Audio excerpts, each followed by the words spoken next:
Breaking news చూస్తున్నాం. Auto డ్రైవర్ల సమస్యలు పరిష్కరించాలని డిమాండ్ చేస్తూ అసెంబ్లీ ముట్టడికి ఆటో సంఘాలు బయలుదేరారు. బషీర్బాగ్ వద్దకు చేరుకున్న ఆటో సంఘాల నేతలను పోలీసులు అడ్డుకున్నారు. దీంతో ఉద్రిక్తత నెలకొంది. ఆటో డ్రైవర్లకు ప్రభుత్వం ఇచ్చిన హామీలను వెంటనే అమలు చేయాలని డిమాండ్ చేశారు. కాంగ్రెస్ ప్రభుత్వం మొండి వైఖరి నశించాలంటూ నినాదాలు చేశారు.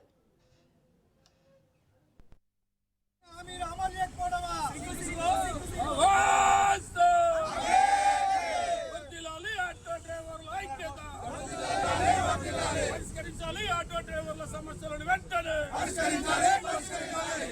ఆటో డ్రైవర్ల సమస్యలు వెంటనే ఆటో డ్రైవర్లకు సంక్షేమ చేయాలి.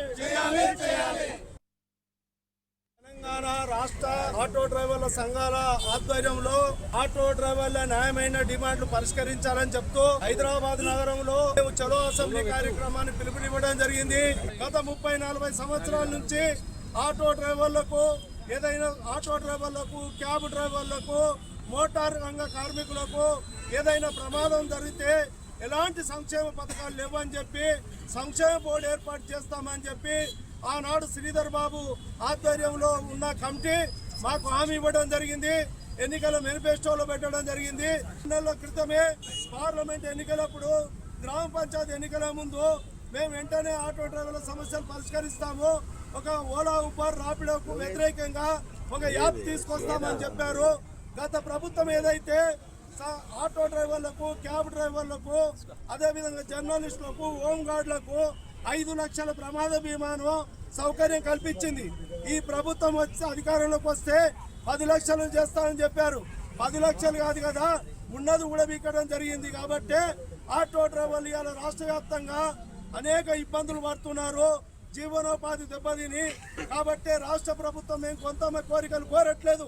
ప్రభుత్వం ఏదైతే చేస్తామని చెప్పిందో అవే అమలు చేయమని చెప్పి ఇవాళ ఆటో సంఘాల తరఫున, జేఏసీ తరఫున మేమందరం కూడా శాంతియుతంగా చలో అసెంబ్లీ ప్రభుత్వానికి నిరసన తెలపడానికే చలో అసెంబ్లీ కార్యక్రమాన్ని మేము పెట్టుకున్నాం. కాబట్టి ఇప్పటికైనా రాష్ట్ర ప్రభుత్వం స్పందిస్తూ మా కోరికలు కాదు ఇవి, మీరు ఇచ్చినయే, అది సామాన్యమైన సమస్యలు కాబట్టి ఈ వెంటనే పరిష్కరించాలని చెప్పి ఈ సందర్భంగా ప్రభుత్వాన్ని కోరుతున్నాం. తెలంగాణ రాష్ట్ర ఆటో డ్రైవర్ల సంఘాల ఆటో డ్రైవర్ల సమస్యలైతే పరిష్కరించాలని డిమాండ్ చేస్తూ అసెంబ్లీ ముట్టడికైతే ఆటో సంఘాలు బయలుదేరినట్టుగా తెలుస్తుంది. అయితే బషీర్బాగ్ వద్ద చేరుకున్న ఆటో సంఘాల నేతల్ని అక్కడే పోలీసులు అడ్డుకున్నారు.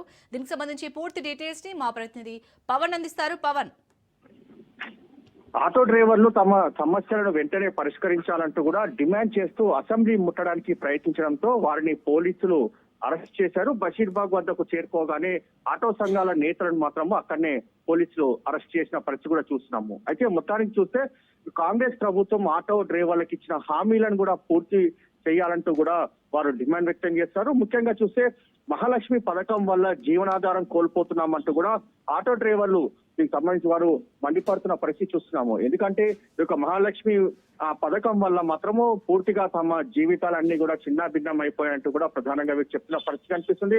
మరోవైపు ఆటో డ్రైవర్ల ప్రమాద బీమాను కూడా వెంటనే రెన్యువల్ చేయాలంటూ కూడా దీనికి సంబంధించి వారు చెప్తున్న పరిస్థితి కూడా కనిపిస్తుంది. మొత్తానికి కాంగ్రెస్ పార్టీ ఎన్నికల్లో ఇచ్చిన వాగ్దానాలను అమలు చేయాలని చెప్పి కూడా ప్రధానంగా ఆటో డ్రైవర్లు కూడా వారు ఈ యొక్క డిమాండ్ వ్యక్తం చేస్తుండగా ఒక్కసారిగా పోలీసులు మాత్రం వారిని అరెస్ట్ చేయడము ఉద్రిక్త వాతావరణం కూడా చోటు చేసుకుంది. ఎందుకంటే తాము శాంతియుతంగా ఈ యొక్క ధర్నా చేస్తుంటే మరోవైపు పోలీసులే తమను అడ్డుకొని పూర్తిగా దీనికి సంబంధించి ఉద్రిక్త వాతావరణం చేసే విధంగా కూడా పోలీసులు ప్రయత్నిస్తున్నారు. తమ వైఖరి ప్రభుత్వానికి చెప్తాము, ఎందుకంటే తమను ఆదుకోవాలి ప్రభుత్వం అనేది మాత్రం ప్రధానంగా ఆటో డ్రైవర్లు కొన్ని రోజుల నుంచి కూడా చెప్తున్న పరిస్థితి కనిపిస్తుంది. అయితే ఇప్పుడు అసెంబ్లీ నడుస్తున్న నేపథ్యంలో ఒక్కసారిగా ఈ యొక్క ఆటో డ్రైవర్లు మాత్రము ఈ యొక్క వారు ధర్నాను పిలుపు ఇవ్వడంతో పోలీసులు వారిని అరెస్ట్ చేశారు. Right, thank you Pawan.